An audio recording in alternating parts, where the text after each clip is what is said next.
ধরুন একদিন সকালে ঘুম থেকে উঠে দেখলেন পেট্রোল পাম্পে লম্বা লাইন, ডিজেল পাওয়া যাচ্ছে না, ট্রাক চলছে না, বাজারে জিনিসপত্রের দাম বাড়ছে।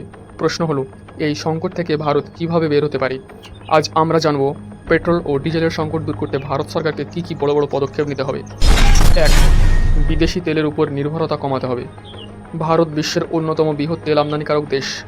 দেশের প্রয়োজনীয় অপরিশোধিত তেলের বড় অংশ বিদেশ থেকে আসে। ফলে মধ্যপ্রাচ্যে যুদ্ধ, হরমুজ প্রণালীতে সমস্যা বা আন্তর্জাতিক বাজারে দাম বাড়লে ভারতের উপর সরাসরি প্রভাব পড়ে। তাই সরকারকে দেশীয় তেল ও গ্যাস অনুসন্ধান বাড়াতে হবে, নতুন তেল ক্ষেত্রে আবিষ্কার বিনিয়োগ বাড়াতে হবে, সমুদ্র উপকূলে অফশোর ড্রিলিং প্রকল্প বাড়াতে হবে।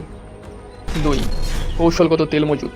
ভারতের কাছে জরুরি অবস্থার জন্য কিছু তেল মজুত রয়েছে, কিন্তু বড় সংকট এলে আরও বেশি মজুতের প্রয়োজন হয়। সরকার ইতিমধ্যেই অতিরিক্ত স্টোরেজ করার পরিকল্পনা নিয়েছে। যদি 3 থেকে 6 মাসের চাহিদার সমান তেল মজুত রাখা যায়, তাহলে যুদ্ধ বা আন্তর্জাতিক সংকটের সময় সাধারণ মানুষকে সমস্যায় পড়তে হবে না। 3, ইথানল মিশ্রিত জ্বালানি আরও বাড়াতে হবে। সরকার ইতিমধ্যেই পেট্রোলে ইথানল মেশানোর প্রকল্প চালু করেছে। এর ফলে বিদেশি তেলের ওপর নির্ভরতা কমে এবং কোটি কোটি ডলার বৈদেশিক মুদ্রা সাশ্রয় হয়। ভারত ইতিমধ্যে 20% ইথানল মিশ্রণের লক্ষ্য অর্জন করেছে এবং উচ্চতর মিশ্রণের দিকেও এগোচ্ছে।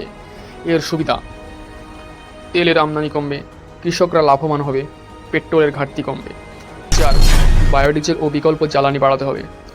ডিজেলের ক্ষেত্রে বড় সমাধান হতে পারে বায়োডিজেল, কম্প্রেসড বায়োগ্যাস, সবুজ হাইড্রোজেন। সরকার যদি ট্রাক, বাস ও কৃষিযন্ত্রে এই জ্বালানির ব্যবহার বাড়ায়, তাহলে ডিজেলের চাহিদা অনেকটাই কমে যাবে। 5, রিফাইনারি ক্ষমতা বাড়াতে হবে।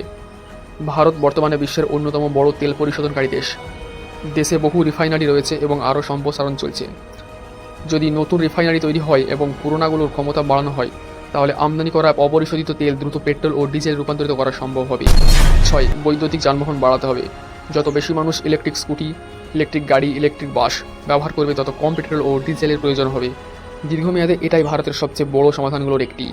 7, তেলের উৎস বৈচিত্র্যময় করতে হবে। 1 বা 2 দেশের উপর নির্ভর না করে ভারতকে রাশিয়া, আমেরিকা, ব্রাজিল, আফ্রিকার বিভিন্ন দেশ থেকে তেল আমদানি করতে হবে।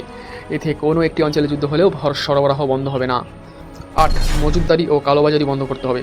সংকটের সময় অনেক ব্যবসায়ী অতিরিক্ত জ্বালানি কিনে মজুত করে রাখে। সম্প্রতি সরকার জ্বালানি বিক্রির ওপর কিছু নিয়ন্ত্রণও আরোপ করেছে, যাতে ঘাটতি না বাড়ে। কঠোর নজরদারি থাকলে সাধারণ মানুষ সহজে জ্বালানি পাবে। ভারত পেট্রোল ও ডিজেলের সংকট দূর করার একটাই ম্যাজিক সমাধান নেই, কিন্তু যদি সরকার দেশীয় উৎপাদন বাড়ায়, তেলের মজুত বাড়ায়, ইথানল ও বায়োডিজেলের ব্যবহার বাড়ায়, ইলেকট্রিক গাড়ি প্রসার করে, নতুন রিফাইনারি তৈরি করে এবং বিদেশি তেলের উপর নির্ভরতা কমায়, তাহলে ভবিষ্যতে বড় ধরনের জ্বালানি সংকট থেকে অনেকটাই এড়ানো সম্ভব হবে। কারণ শক্তিশালী অর্থনীতির ভিত্তি হলো শক্তিশালী জ্বালানি নিরাপত্তা, আর জ্বালানি নিরাপত্তা নিশ্চিত করতে পারলেই ভারত আরও আত্মনির্ভর হয়ে উঠবে। আপনার মতে ভারতের পেট্রোল ডিজেলের সংকটের সবচেয়ে বড় সমাধান কি? কমেন্টে অবশ্যই জানান। ধন্যবাদ।